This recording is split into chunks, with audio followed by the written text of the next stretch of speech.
Millions of Syrians have now fled the civil war, flooding neighbouring countries and taking the risky boat journey to Europe.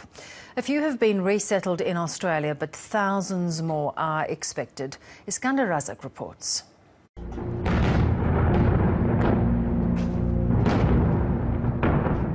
After 3.5 years, there is still no end in sight to Syria's bloody civil war. When it began in 2011, the issues seemed clear. The rebels were fighting a corrupt and violent regime.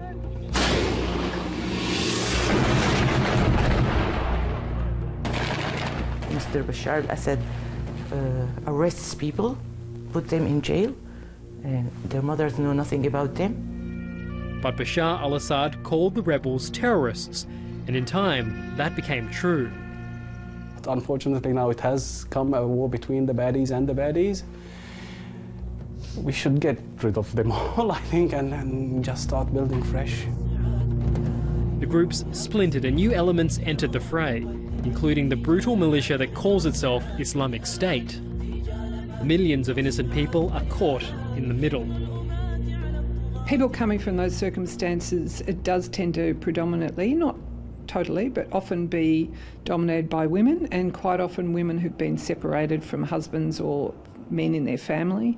They quite often have dependent children, often young children, and they're quite vulnerable having come out of that environment, and often some of them have had some pretty despicable experiences.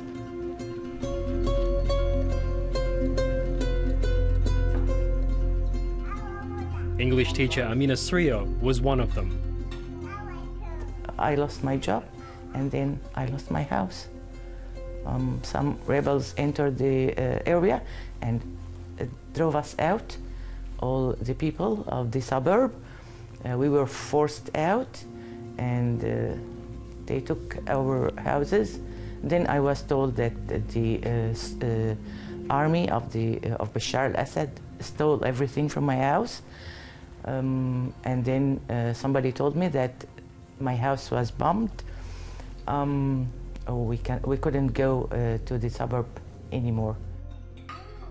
But despite losing her home, her city and her friends, she wanted to stay in Syria. That changed when an attack came too close. When I was traveling from Tartus to Damascus in a bus, and some rebels opened fire at the bus. I don't know what kind of fire. I heard a terrible voice and I was thrown up and down, and then I raised my head and saw the girl beside me without head, and I got into a hysteric situation. I was carried to hospital and treated there. After that, I decided to leave Syria. I couldn't live there anymore. Years ago, Amina Srio's two sons moved here to Melbourne, Australia, and they started families of their own. But as the conflict in Syria escalated, they became increasingly desperate to get her to safety. The only other option was to bring her over to Indonesia and to get her on a boat. And that was an option that we really discussed, and we were about to start the process, actually. And I thought I will go meet her over there and we will come on a boat, both of us. But then one day, and over the radio, I heard about a program where I can apply for her, and the process is quite quick, so I did. And the application was a success. The pilot program allowed community organisations to sponsor refugees, and in March, she touched down in Melbourne. It's great. It's great. Thank God that they could get me here. Now safe, she spends her days with her grandchildren or teaching other new migrants English. I'm tutoring a Lebanese lady, and before her I was tutoring a Chinese couple. It was a good experience with them. We couldn't understand each other very well because they didn't know English. I didn't know Chinese, but it was okay. They could learn English. And she may have many more migrants needing her help. In August, the Australian government agreed to resettle 4,400 people fleeing violence in Syria and Iraq. What we find with people that come from fairly traumatic circumstances, such as what these people have been enduring, is that that journey can take quite a while sometimes, and they need a lot of support. And as one of the few Syrians to call Australia home, this family says it's willing to help those that come here. But they still say Australia can do more to help those fleeing the conflict zone. Nobody cares.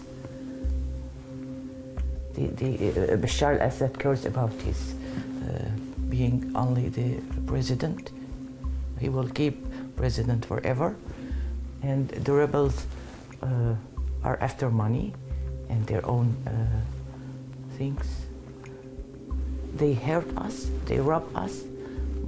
I will encourage anyone that doesn't see refugees as humans to look at them as humans in need of help. They're not here to take our jobs. Australia is a big country. It can take so many more.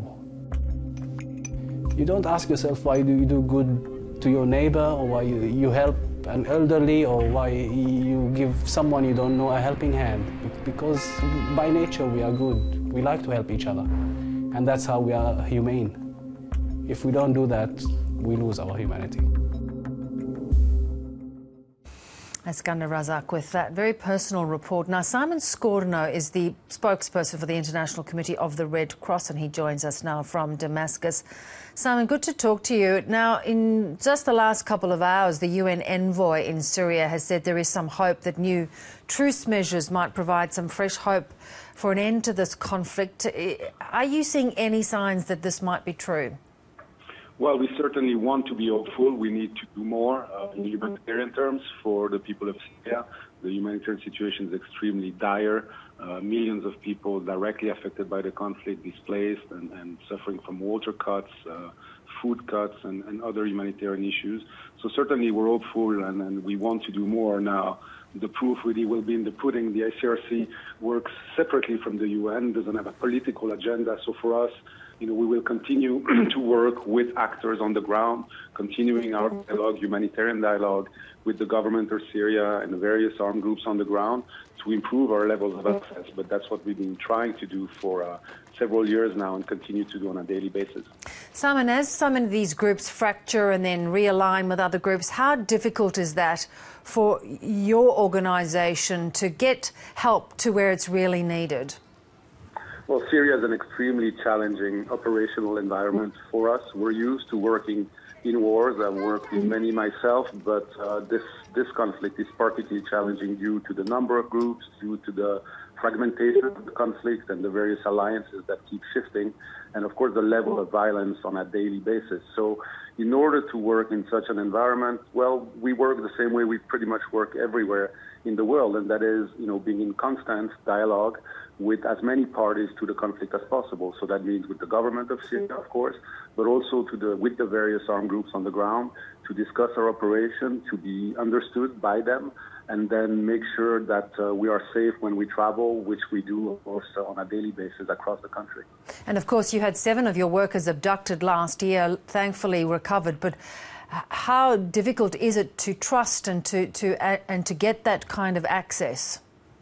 Well, it's a daily enterprise, if you will. It's an engagement that you can't do on a one-off basis. You need to engage with those groups and with the government, of course, but engage on a daily basis, explain again and again your role, the fact that ICRC is neutral, independent, doesn't have a political agenda, and explain also the added value you can have for the people on the ground. And it's through this daily exchange and continuous giving key messages for those people to understand us better that we can achieve a level of recognition that then allows us to work safely. But of course, it's not foolproof, and it's very challenging to achieve this. And of course, Australia has said it'll take around 4,000 refugees. How big is the need? the needs are just growing. They keep growing. You know, I've been here now for a year and a half, and I've seen the humanitarian needs grow in terms of access to food, in terms of access to clean water. This past few weeks, even in Damascus, there are shortages in the provision of gas and clean water. People lining up to get those essential services. Of course, healthcare is a major issue with the healthcare system in shambles, and many doctors unable to practice medicine safely.